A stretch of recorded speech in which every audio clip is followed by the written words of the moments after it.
Welcome to you all. It is very interesting and most relevant thing to our life, and that is inner beauty and outer beauty. And which is more powerful? I say that both are equally powerful. Some people will say that outer beauty, what is that? It is only temporary, transitory. Okay, it's all right. But wow, what about love at first sight?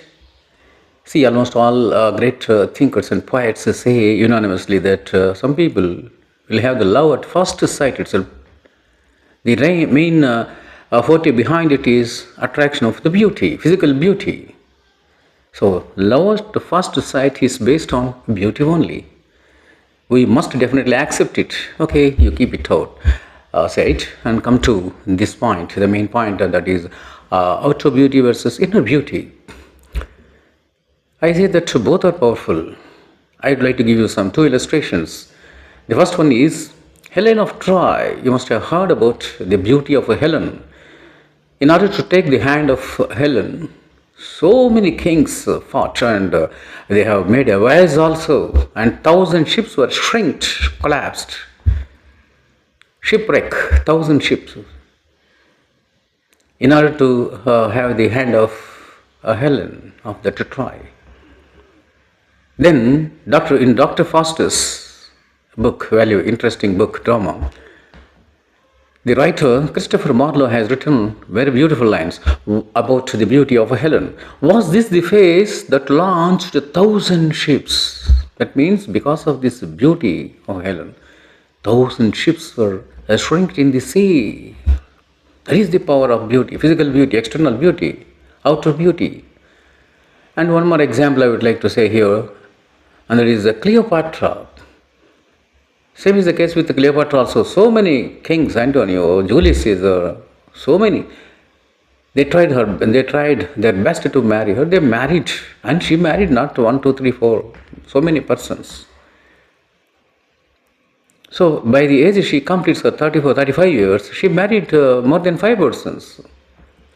And she married her own brother also, because in order to have the kingdom, even her own brother married her because of the beauty and also the kingdom.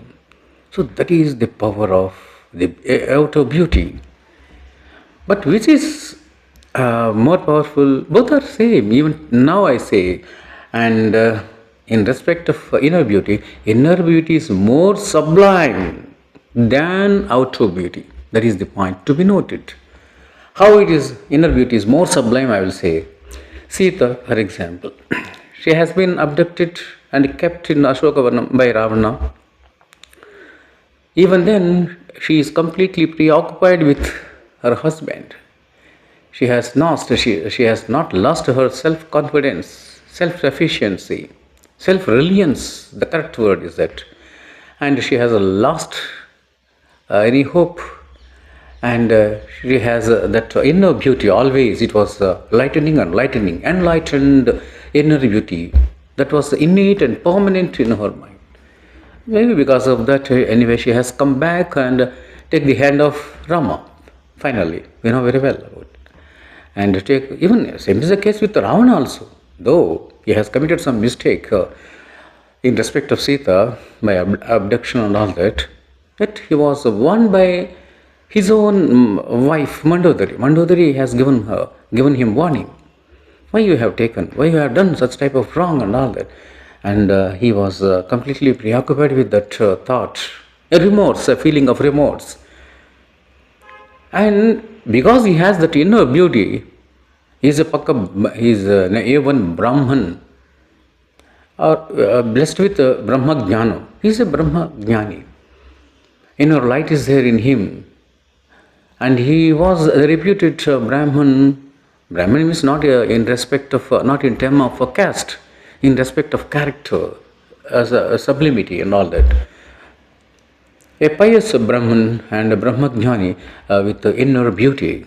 He has maintained all throughout his career, and because of that only he has put auspicious time, Muhurtam also for the battlefield, for the death, for his own death. Such a great Brahman, such a great inner beauty he has. And now come to another character, and it is Savitri. Savitri, the most beautiful person. Very, very beautiful. One of the most beauties in the world, we can say. Atiloka Saundaryavati, they call it. Aurobindo, in his a special book on Savitri, he has written a complete, interesting, lengthy poem. A big poem, some book about Savitri. And there, Aurobindo, the poet, described her beauty in a startling fashion. Okay, what kind, apart from that outer beauty, what kind of a great inner beauty she has been blessed. Let us see. She could be successful in getting back the life of her husband. Even Yamadharmaraja was taken aback at her inner light. The beauty of the soul, the power of the soul of Savitri. So why I have made a reference to these Ravana, Sita and Savitri, beauty, inner beauty and outer beauty, both beauties are mingled. Why I have mentioned here is, there is a proverb, some English people will say generally that beauty and honesty seldom agree. That means, if a person has beauty, that person may or may not have the honesty. That means virtue. A virtue person may not be beautiful. Just like what Oliver Goldsmith, the English writer, says, some people will have the heart, money, lot of money, but they don't have heart to help others. And some people will have the hearts, but they don't have money. Vice versa. So people will have money, but no heart. And people will have heart, but no money to help others. In the same way, beauty and honesty, that means beauty and virtue, seldom agree, very rarely agree. If both are joined together in any person, really great. That's why Sita is unique, both inner and outer beauty. Savitri is unique, both inner and outer beauty. Rama, same thing. Ravana also same. So, what is the difference? The outer beauty may differ from person to person. There may be variation. But inner beauty, that means gentle nature, very good perfection of the soul, and very pious feelings, and that is universal, common. Inner beauty is common.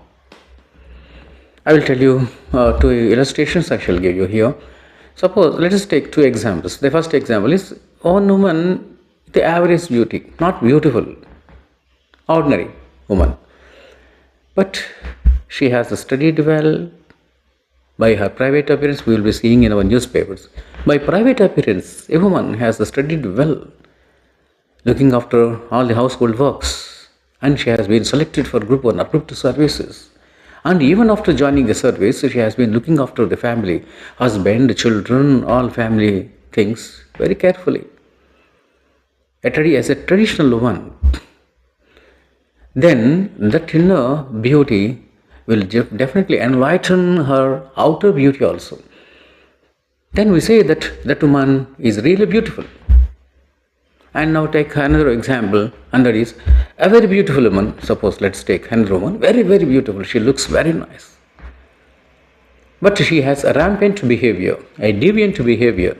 Always in one hand she will have equality, Article 14. In another hand, freedom and liberty, Article 19 and 21. With these two weapons, she will be vibrating the things like anything, behaving in a rampant way, deviant way, much to the disturbance and annoyance of the family. She doesn't look after husband, she doesn't look after children, no household work, nothing, happily enjoying all that, irresponsible. Then we can't say that that woman is a beautiful woman. She is ugly, though externally very, very attractive and beautiful, just like a cinema star. We say that she is ugly. Either man or woman. Suppose a man always in a drunken condition, spending the money luxuriously. If a woman is earning, he will be spending money. There are many persons in our country. When woman is earning, his own wife is earning, he will be spending in a luxurious fashion, spending the money lavishly, having this condition always, completely irresponsible attitude towards family, children and wife. Oh, he is very beautiful, handsome appearance. Appearance is very handsome. Can we say that he is beautiful? No, we can't say. Ugly man, we can say. So the conclusion here is the inner beauty will be always enhancing and enhancing day by day, year after year. This inner beauty will be always enhancing. The curve will be enhancing, going up and up. But the inner outer beauty, by the time in the course of time, day by day, it will be decreasing and decreasing. That is the only difference between outer beauty and inner beauty. I think you must have some idea about it. Thank you very much.